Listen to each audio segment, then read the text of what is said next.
Okay. Have you ever had an emotional day as a female?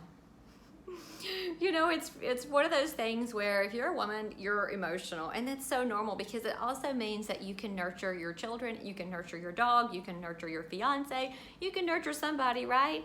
But in Mary Kay, because you're self-employed and you own your own business, it's going to come with a set of emotions that you feel that not everyone automatically knows that you're probably going to have some emotional days when you're an entrepreneur, but it is very factual. So I wanted to go through with you the different stages of emotions that a new beauty consultant goes through.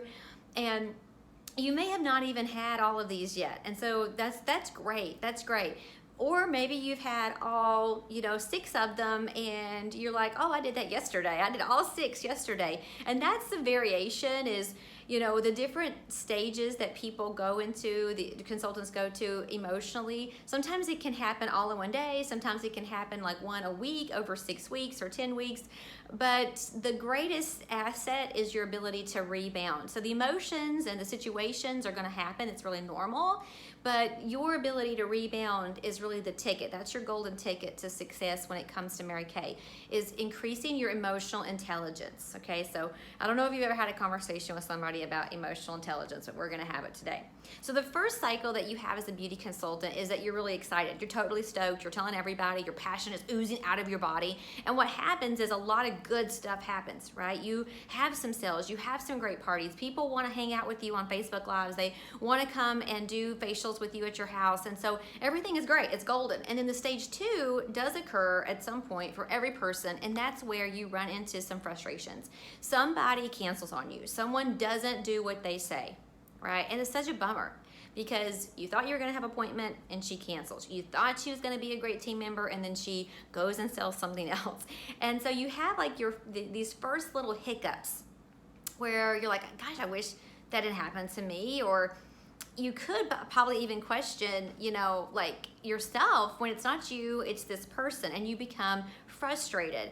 A lot of times your family and friends are the ones that even frustrate you the most, which is crazy, but it's true because you're in business for your family, for yourself, for your future. But a lot of people that are your family and friends, they just kind of see you as the simple so-and-so or the, whatever your other occupation is, if you work outside your home or you're the mom, and they kind of see this as like a hobby or just something fun to do. And so because of that, they don't always take your time seriously, which is unfortunate.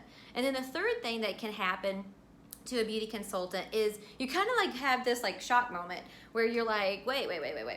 I didn't know people were going to cancel. Or maybe you just feel like it was going to be easier, right? Which it isn't complicated, but you are going to have that person or that roadblock that pops up and you didn't know that was going to occur.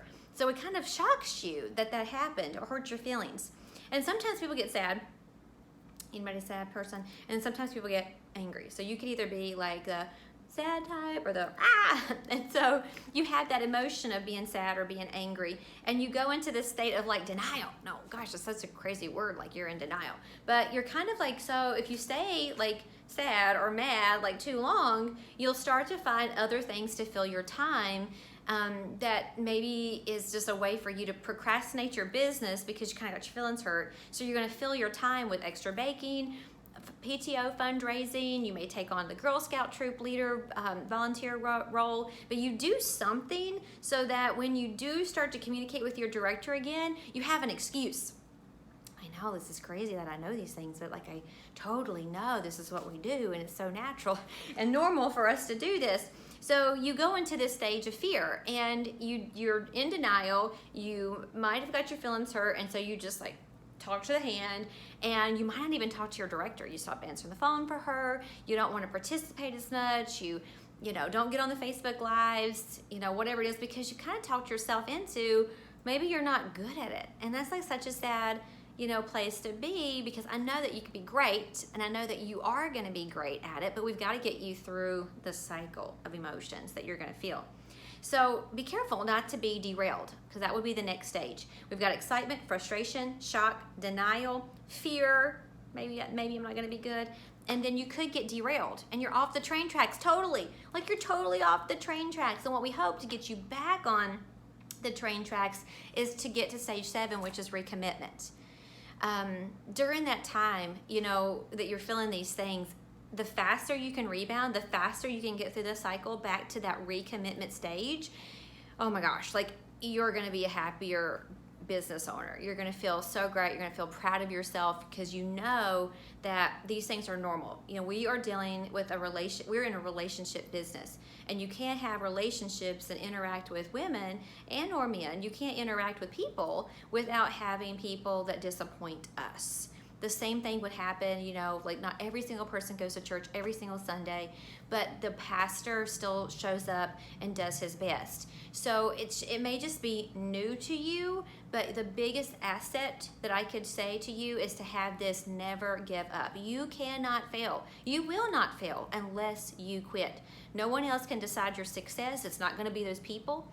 You don't need everyone to be nice to you and say yes to you. You don't need them. There's tons of people out there. So as long as you're willing to stand firm and remember and remind yourself, why did you initially say yes to Mary Kay? What was that motivating thing, that deep down one? It might even be secret. You may be told your your recruiter, your consultant, your director, the surface level goal, like I would be happy with this, but you really joined for this one up here that's kind of deep down in your heart. So don't let that go, because no one else can steal that from you unless you let people steal that from you, and that would be such a sad thing to do. So recommit yourself. You may feel these emotions at different times through your business more than one time, but every time, as long as you get faster and faster and faster at getting through those different emotions, the more successful that you're going to be. You're going to be emotionally strong and able to help other people that join your team on how they can get through it too.